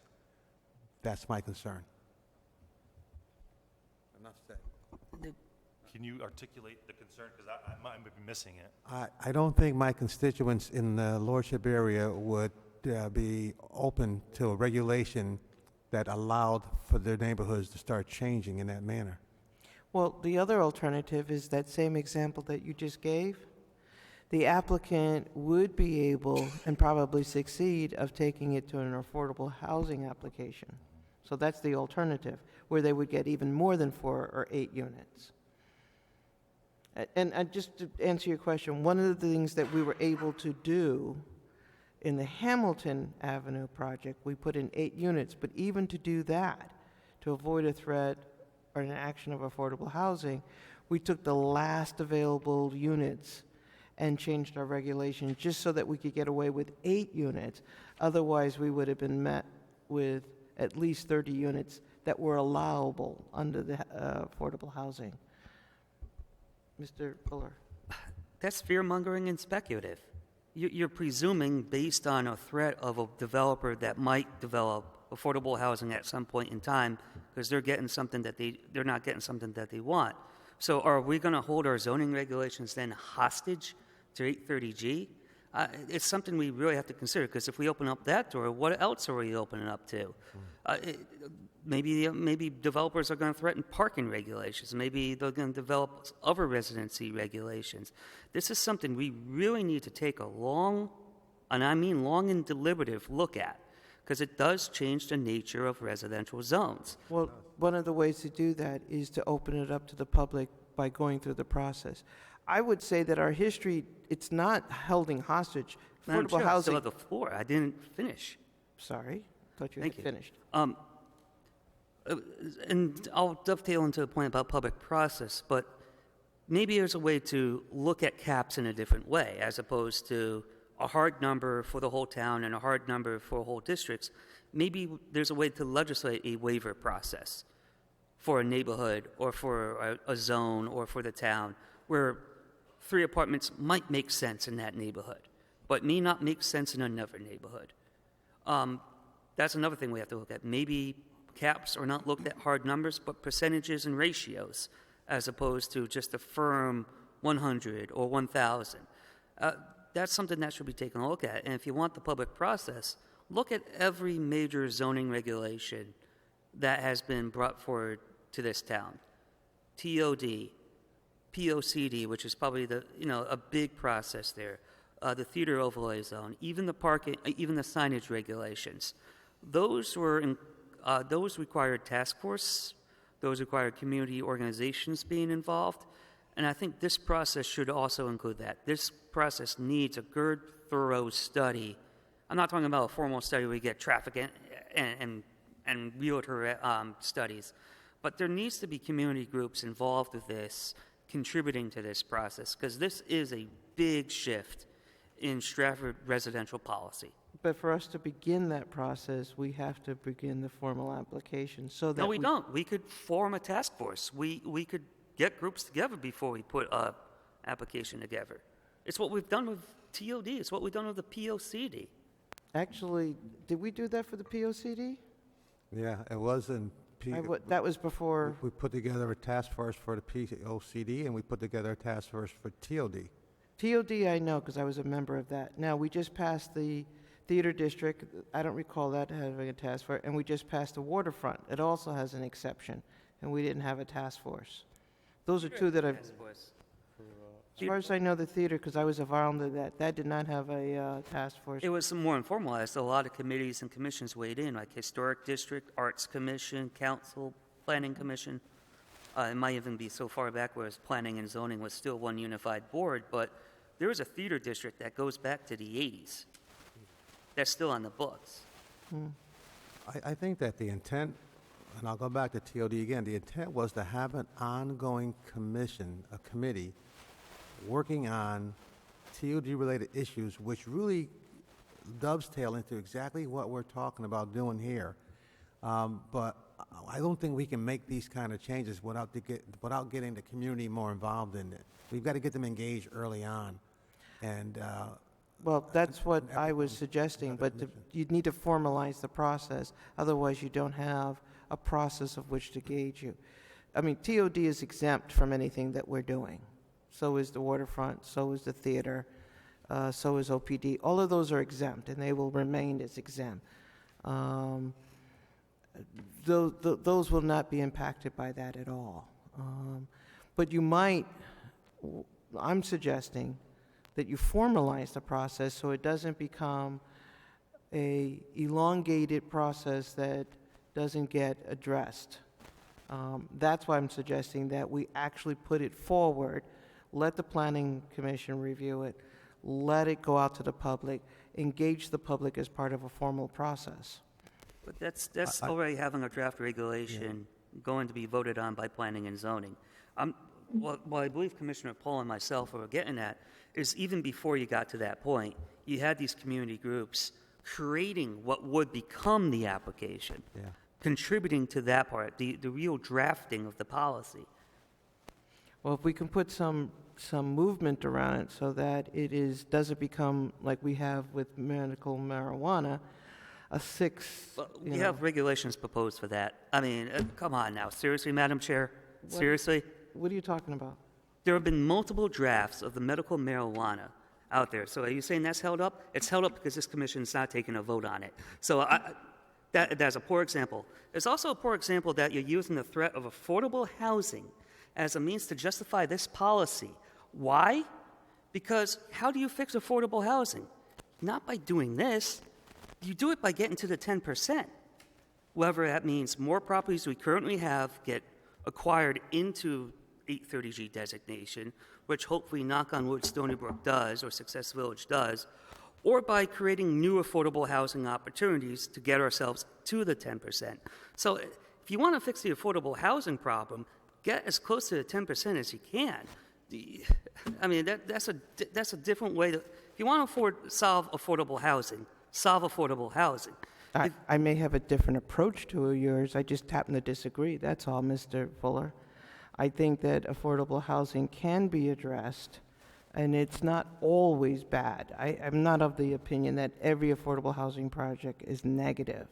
I do think there are some areas that are more forced into an affordable housing scenario or something else, where if they had the opportunity for some smaller housing, it would be appropriate. I can give you some examples. Now, getting back to the point of a task force, my only concern is that if we do move forward with the task force, that we do it in a more managed way that has timelines and a result, rather than something that is sort of left up to whenever anybody gets around to doing it. That's all. So that we actually conclude it with a decision. And I think the way to do that, the only reason why I bring up TOD in this process, because that was a good process in order to craft a zoning policy of that magnitude. So you want to take a look at how those task force came to be. And that was with Planning Commission, that was with Historic District Commission. I actually didn't have any problems with the TOD, although now there's quite a bit of criticism over the process, so it's kind of interesting that... Well, even though it took 3 years of real thorough deliberation. Yeah, but see, I don't think the thing is, TOD is not finished. That's the problem. We got TOD handed to us as an unfinished product. So I'm saying when we reconvene and do TOD the right way, we can address those kinds of issues.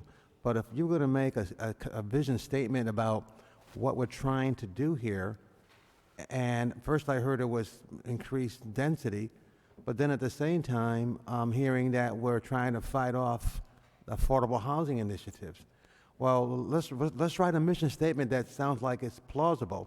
And the reality is that if we want density, we don't want density in every single neighborhood. We want it near Metro North. This regulation does not address adding density. It is not intended for that at all. Then That it's a- was- then that's it- then TOD. it's a battle against affordable housing, and I don't think it's a battle we want to get into. It's not a battle against. Purpose of the change. This is organic, this is to promote organic development, not saying you can only build 100 units in this neighborhood. That's not the way planning and development works, generally speaking. I mean, Stratford is extremely unique in this instance. This is, if I gave the impression that this is to combat affordable housing in any way, I apologize, because that is not the case. Well, it was mentioned. I don't know where it came from, but it was mentioned. Allows for the 9-unit apartment, mixed-use development on Ferry Boulevard to not have to go through 830G, because it gives them a separate option. That was just an example. It's not to combat affordable housing.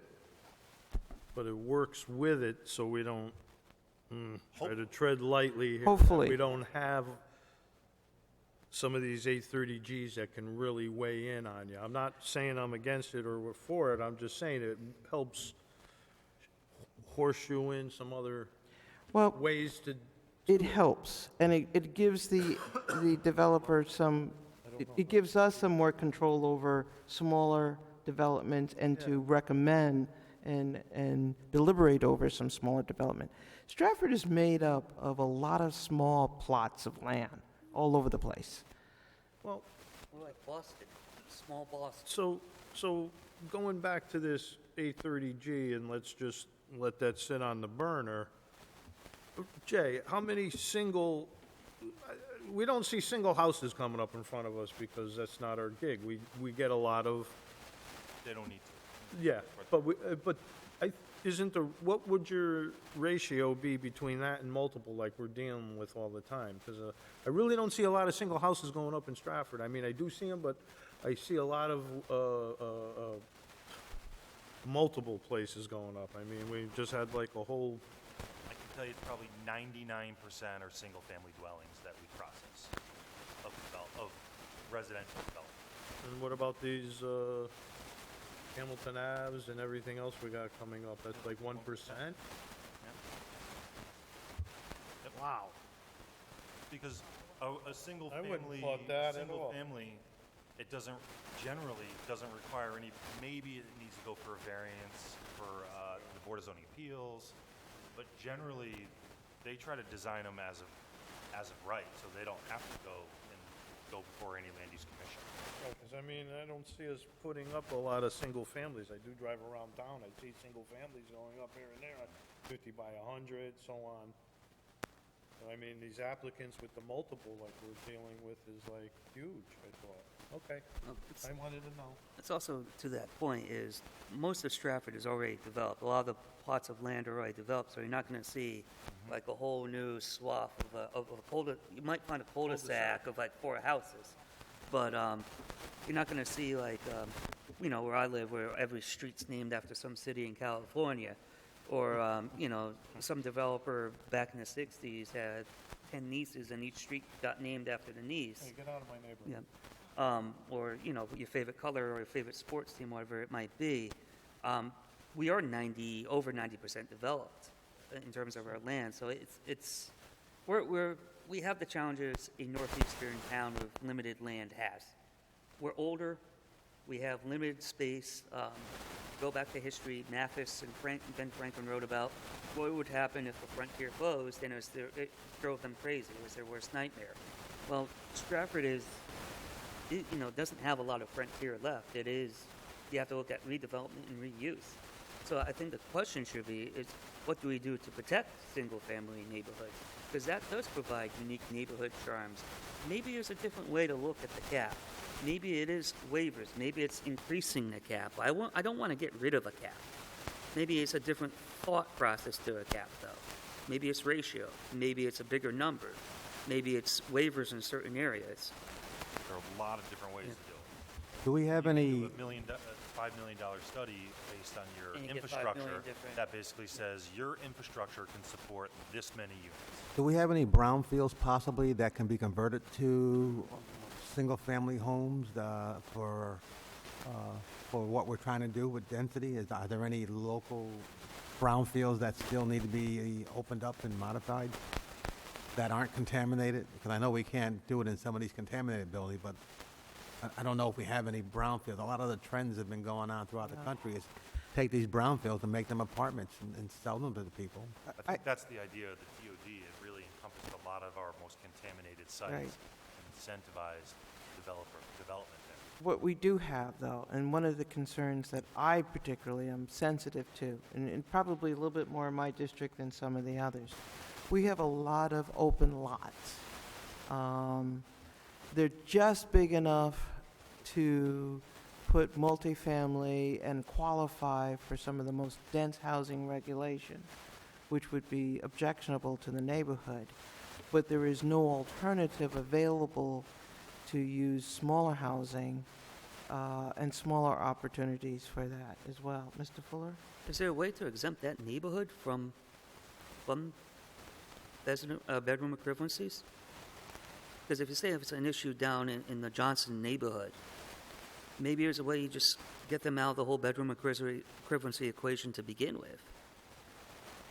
I'm not sure how to do that, so I'm not opposed to it, I'm not sure how to If there's a connect the dots. particular neighborhood or group of neighborhoods in town that are really under the gun, single-family use versus density use or small multifamily use, maybe it's looking at those zones and coming up with a waiver to the whole bedroom equivalency. That's a possibility. I know right now that It's looking at protecting certain neighborhoods from certain sorts of development. it makes, one of the things that's frustrating is that it makes those neighborhoods attractive to certain types of developers who are willing to go through the expense and legal maneuvers of forcing high density into very compact areas, as opposed to encouraging better developers who would come in with, say, smaller housing. And it's just because I think of the age of the neighborhood. As you move more to the south end of the town, there's just more open tracts of land that are more susceptible to that. It's also true in the north end as well, because you have a lot of turnover of home ownership for a lot of different reasons. There's almost 500 houses on the market any given month, and it's all throughout town. Why? One part, demographics. There's a graying population that's moving out, a younger population moving in. And also the economics. We're still having some ramifications from the 2008 bubble. And with global economics still being what they are and Connecticut economics being what they are, you are seeing a lot of houses on the market. So if we go with something that removes caps to all of these zones, what's to prevent a developer from going in there and buying up all these tracts of land and really pushing these mid-tier, tier as in mid-number But sorts don't of they have to development? subdivide them, though, those Yeah, but properties? They have to go through what do you planning think for a they're trying to do with subdivision. James Farm Road. Doing it Anyway, absent of this. Nothing. And using another avenue. I thought it was So, you know, so the question is, how do you want to see the town change? So when you start opening up these little pockets where you can put multiple family homes, whether it's 4 families or 6 families, to me, as a realtor, I think what's going to happen is that the neighbors who bought that house in suburban Stratford would walk to the beach, is going to say, I don't want to live here anymore, and they're going to bail out. And we got enough people leaving this town. It's kind of, you know, we're just changing it, I think, in a very unattractive way. So we got to be careful with how we move forward with some of this stuff. I like density, but I like it near Metro North. Okay, so I know we spent quite a bit of time of good discussion on this, and we still have the rest of the agenda. Would you like to just keep this on the table and think on it a little bit more? yeah, this is something. Okay, so More time better, yeah. Is everybody okay with the way this is written right now, that it's palatable to understand? I mean, I think it's good to start discussion. okay, I'm just saying. um, There's a lot here to so take in, because you're getting rid of a whole regulation. okay, why don't you say that I instead of me think we repeating might it? get to the point now where you all can start suggesting things that you would like to see. Would it be? I propose what I think is actually Yeah. most appropriate. Why don't we do that? I'm certainly open to whatever you think is more appropriate. Could I also ask this without a formal recommendation one way or the other? just an informal to let the planning commission look at this and get some feedback from them. Would you all have any objection to that? Procedurally, that's correct. We could refer non-petitions and non-applications to the planning commission. It's up to Right. them if they want to review it or not. Exactly, but I wanted, Where this was born from. The planning commission actually had been asked to prepare this. We culminated at I think also what would be helpful to speak to your point, Madam Chair, is there certain neighborhoods under assault by density housing? Maybe there's a different way to, maybe we exempt certain neighborhoods or certain zones from bedroom equivalency altogether. Or we modify it in some way that allows for three apartments as opposed to the 30 apartments. well, yeah, that, Need a ceiling. yeah, that is, because once you say exempt, a neighborhood, even though it would benefit them, they often feel like they're picked on or segregated in some way. Maybe there's a way just to remove understand it what or you're grant, or, Okay, so yeah. we're going to keep this on the table. Maybe Mr. Herbansky could, if possible, summarize a couple of our concerns, ask the planning commission if they have any thoughts further on it. All right, and then we'll just come back to this in our next administrative session, because I want to move on. Yeah, it is. Revise option to review, what is that? that was part of this. Oh, okay. 5.3. No campsite review that I know of, no zoning enforcement that I know of, no accessory apartment applications that I know of. We already talked about, now we're into sediment and erosion. We did talk about the James Farm Road, but we do have the, Got to approve the steps, we've got right, I'm coming back to that. I was just going to say we have to make a decision on 771, 815 Barnum Avenue. Okay? And is there a motion to approve? We're not taking it off the table. We could just We have to- vote. You can just vote on it. Okay, Madam Chair, I'll make a motion to approve the sediment and erosion control application for 771-815 Barnum Ave cutoff. And that meets all, though a lot of that was done with the public hearing and site plan approval, but just to adhere to all the stipulations for the sediment and erosion control applications. Second by I Ms. second. by Ms. Peppin. Any more discussion? All in favor? Aye. Motion passes unanimously. Thank you. All right, planning. Ms. Peppin, do you want to give us an update on Greenway?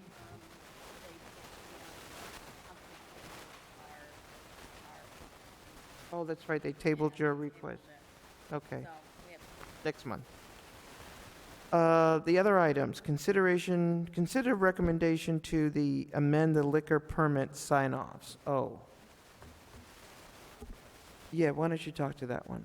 So we received a recommendation from the Board of Zoning Appeals Commissioner DeCilio, and it was regarding an application that we Yeah, had we for have an appeal, that my predecessor had signed a liquor application that had expired. The use was exactly the same. My predecessor signed the application to let this restaurant continue the use, the liquor permit. The Commissioner DeCilio felt that we might be able to tweak the zoning regulations in a way that would allow the planning and zoning administrator to reissue a lapsed liquor permit under a certain period of time. He suggested a 12-month period, as long as the use was the same, that the zoning administrator should be able to sign off on it. So he asked me what he should do to make the recommendation. I said, why don't you just write the zoning commission a letter and we can discuss it. Okay, Mr. Fuller. Oh, boy, where to begin with this one? I would refer Board Member DeCilio to read Section 20. It's pretty elaborate as to why we need oversight on control of liquor.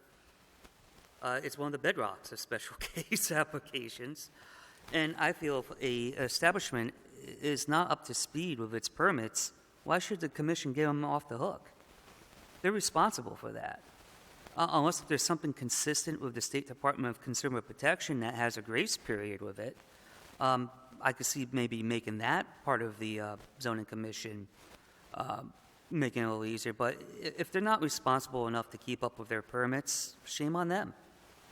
And it had to do more, I agree with what you're saying, and it had to do more with a change of ownership.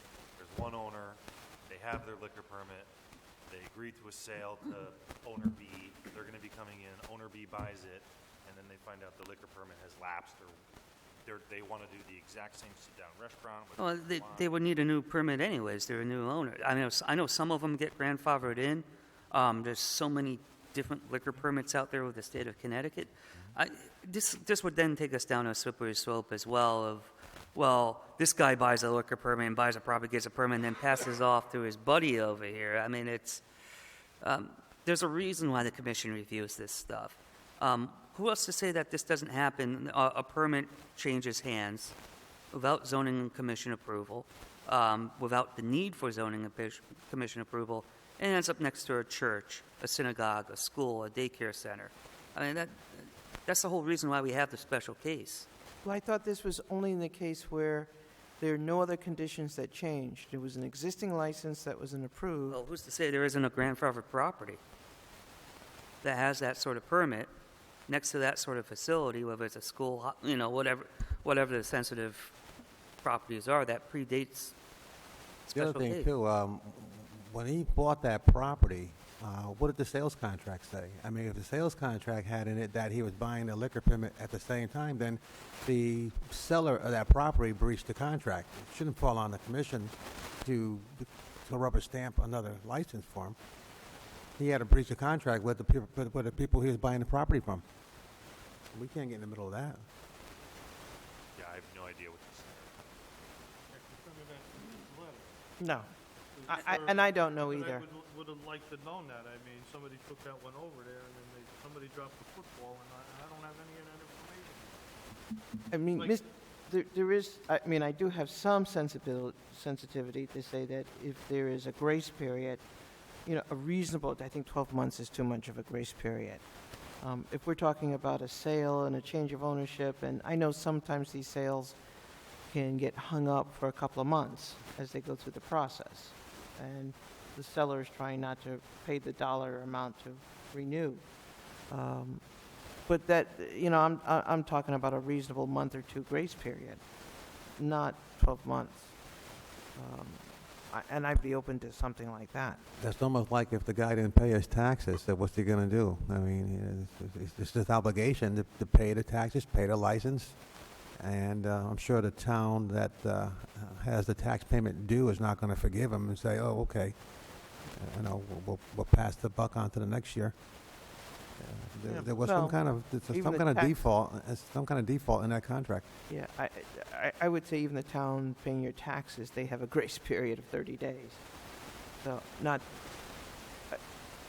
my thought being is that and I don't know that, I'm arguing for something I really don't know a lot about. Obviously, the commissioner and the BZA felt it important enough and reasonable enough, and I know he's a business person, to feel that it's worthy for us to take a look at. We can certainly ask him to come and talk to us a little bit more. I'd like to see the documentation that maybe the paper trail that led to the situation that we're in. Because right now, we're looking at nothing to fundamentally base our decisions. And to further jump on... Mr. Floric, you have some info? Well, I too do not know the underlying circumstances between the buyer and the seller. What I do know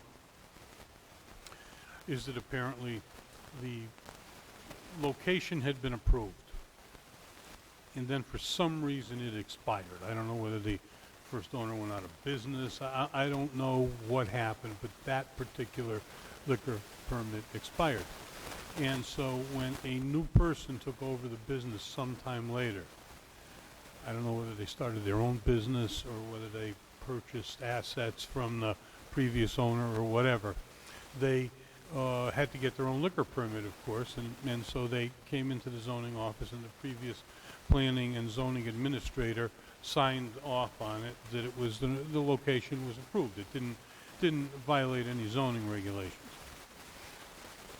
That was, that matter is now in litigation. It was appealed because their claim is that there was an unwritten policy that if a liquor permit for a location had expired, the planning and zoning administrator would not sign off on it, but would bring it before the commission for another approval. Be honest with you, I never heard of that unwritten policy, and if it was a policy, it's unwritten, and it's nowhere in the zoning regulations. So I didn't have a problem with Gary signing off on it. In fact, we're defending that appeal. So, and we expect to prevail, so. So what's your thought on this particular request from the BZA? I think that you can discuss it, but if a location has been approved, then absent any material changes in circumstances for that location, I don't see why it should have to come back to the zoning commission when all that's required is a sign-off by the planning and zoning administrator to the effect that it's an approved location. It does not violate any zoning regulations.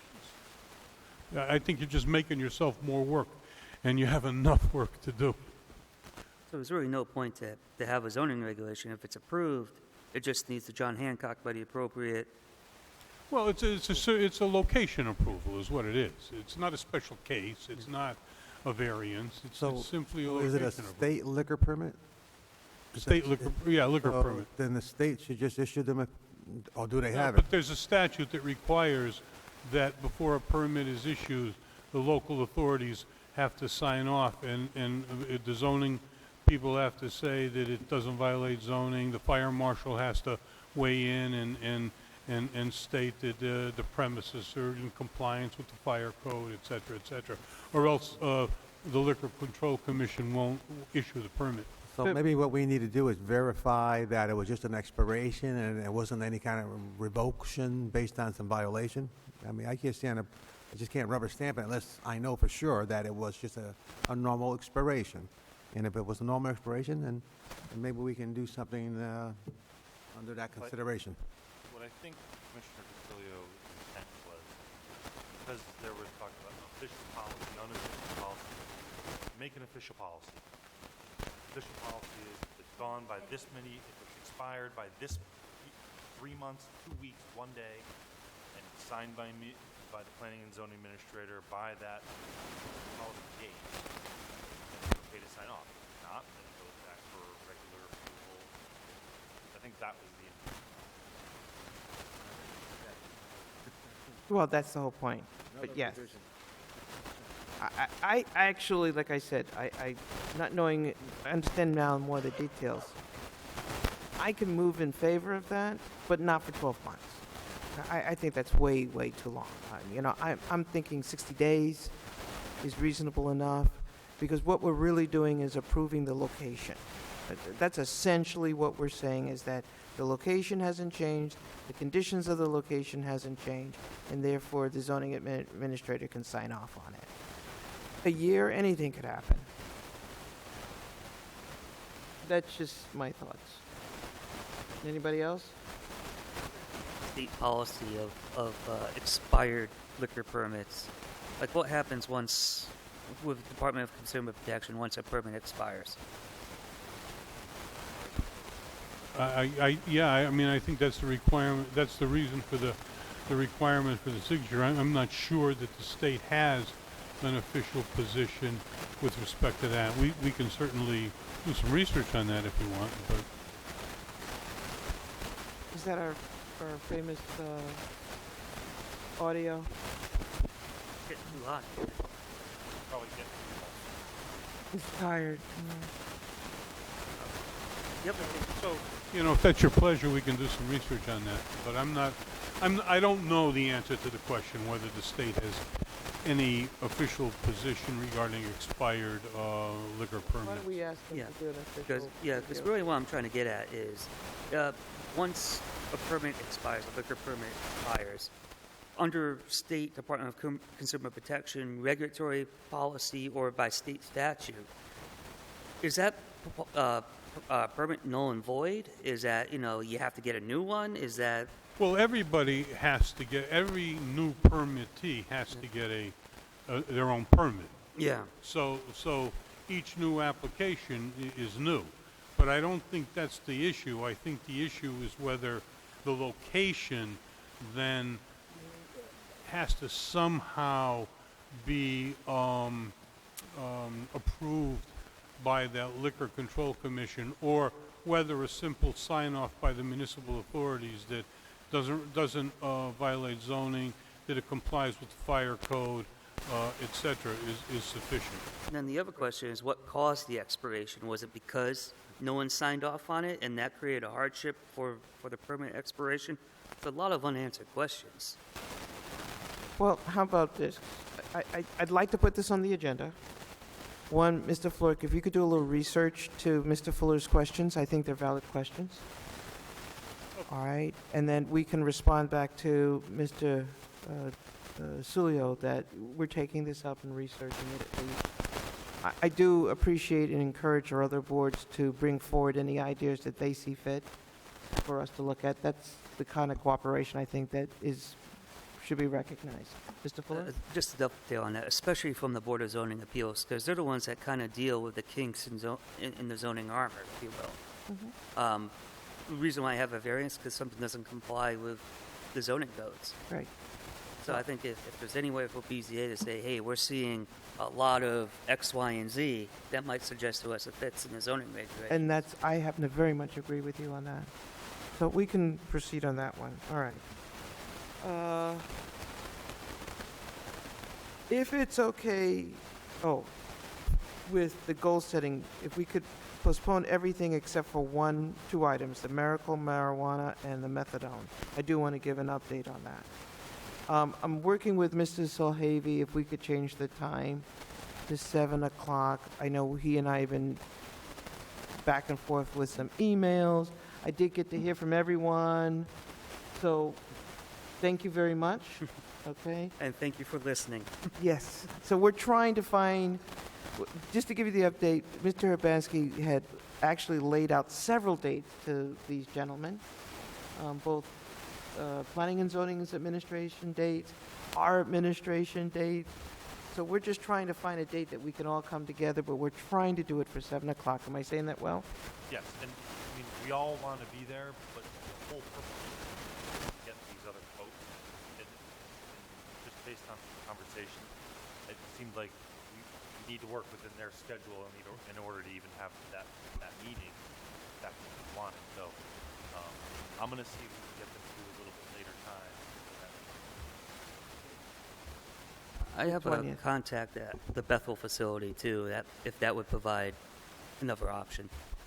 We're trying. Yeah. The point of it is that we're trying to move it to a later time so that everyone can participate. We're just seeking their cooperation as part of it. And I want to thank Mr. Solhavy because he's willing to try to give up some of his planning time towards this effort if that is doable. Is there anything else that anybody's dying to talk about at this moment? Otherwise, I'm going to call for an adjournment. Just a quick question. When's the next time that is the POCD up for the whole process? 2023. Somewhat far ahead, but it's 2021. going to come quicker than we realize. It seems far away, but it's just right around the corner. Well, 2021 is when you start working Yeah. on it. 4 years. I'm hoping we get some money from the town so we can do a thorough regulation review that would include it. But we'll see. I In make a time. motion to adjourn. Motion to adjourn by Ms. Peppin, Second. by Mr. Fuller. All in favor? Aye. Aye. Thank you all for a good discussion as always tonight.